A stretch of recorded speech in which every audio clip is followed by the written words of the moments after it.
Hello everybody, my name is Robert Neacsu and welcome to my channel. Today I'm going to show you how to remove the background with the color selection in Photoshop. Let's get started. Shop!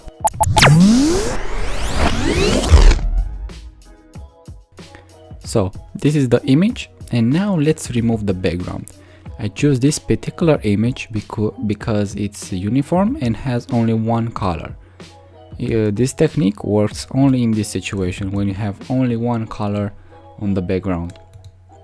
Usually you will find on stock photos like this. So let's get started. You go to select and choose color range.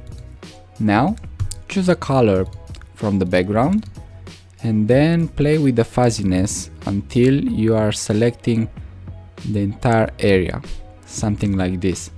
Now I will click OK, and as you can see it's doing a pretty good job of selecting the subject and even with the hair here also.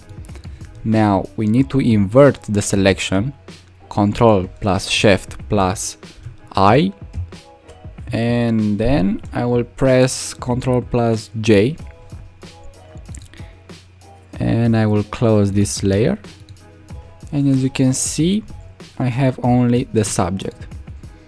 Here I have some blue funny looking texture from the background, but no worries. I will go to rectangle marquee tool and select and mask, and I will go to I will select this area, and then I have this output settings with the contaminate colors.